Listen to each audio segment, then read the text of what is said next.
running at 60 frames a second. 30 plus frames a second of animation is usually plenty. But what we wanted to do was to get, we were looking for ways to take guns that we think are already really good and do something special with them. Mm-hmm. So when we go into the slow-mo, into Z time, what we wanted was to one of the things we were thinking about was when you go into Z time, when it goes into that slow-mo, of course you're not getting the full effect of the weapons. And the penny dropped that the animators thought about and realized if we crank the mocap up to some insane level and the animation up to some insane level, 200 frames a second in normal, when you cut into the Z time, it's still, instead of going from 30 frames a second in normal speed and then in slow-mo showing 5 or 10 frames, now it's going from 200, 240 frames a second in normal to about 40, 50, 60 frames, whatever the actual number is.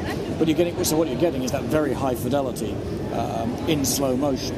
So we wanted to get that, and it means that the actual mocap that was done is just it's crazy stuff. As we saw in the demo, depending on which weapons they were using, you'll actually see the slide on an automatic rifle. Actually, you'll see that moving instead of just being here and here. You'll actually see it moving, and you'll see the finesse. And that was the thing we were looking for. How do you make that slow-mo section, the Z time, how do we make that more spectacular with the weapons?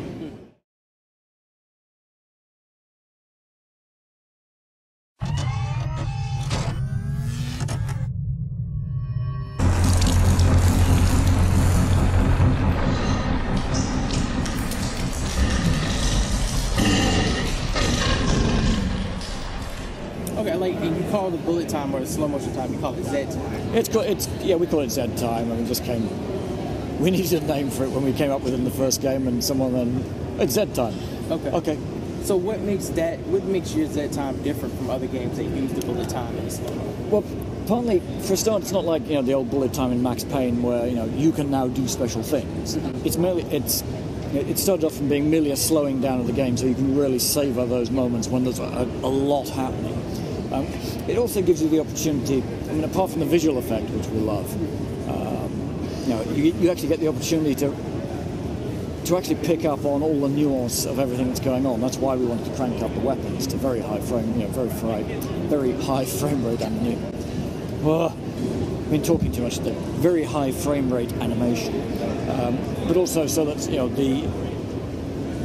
the motion captured animation of the enemies, of other player characters, all these things, you'll actually be able to see all that nuance, and that's really what it's about.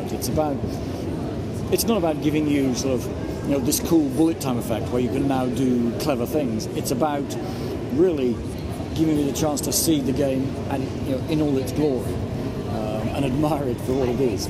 Okay. I think one of the things that I like the most when you said that there were 22 points of dismemberment. Yeah. And to me, that's kind of cool. But what I wanted to see in the demo was he does what I do. He did a lot of headshots in the demo, so I completely understand why he wasn't blowing legs off or blowing limbs off. Does that actually affect the creatures? Though, if you blow a leg or an arm off and they still come after you, are they now legless and armed? Are they actually dismembered? Yeah. You find.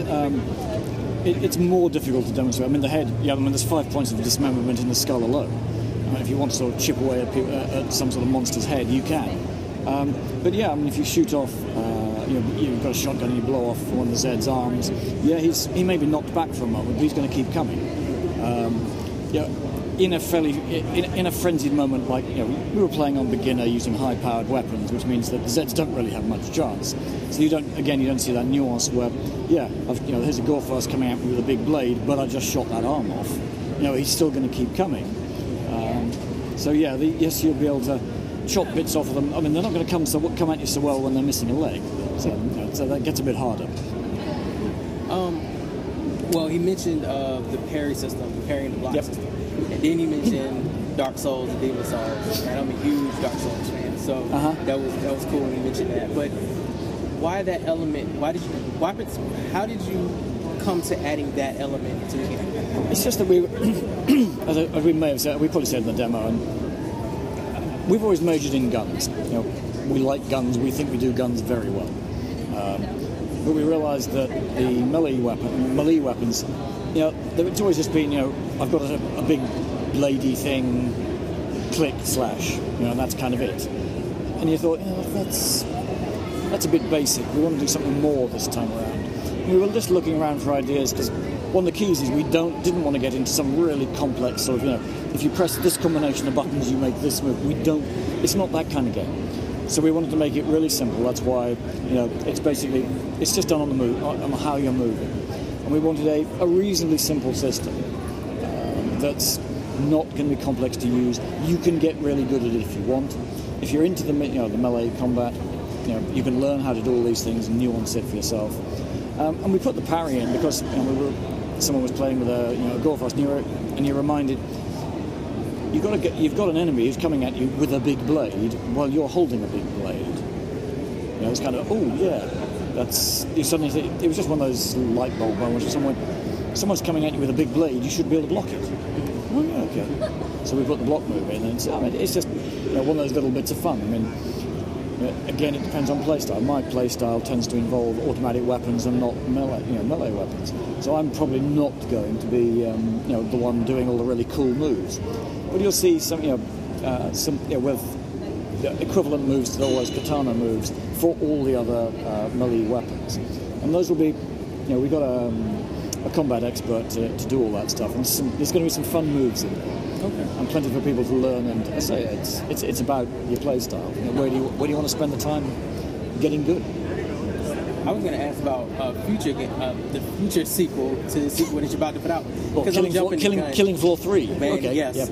But I wanted to, since this is just a demo, that I can go ahead and ask you, the actual parrying, will that involve weapon swap? Like, could you parry and then pull out your gun and shoot an enemy in the face, like when they're flying back?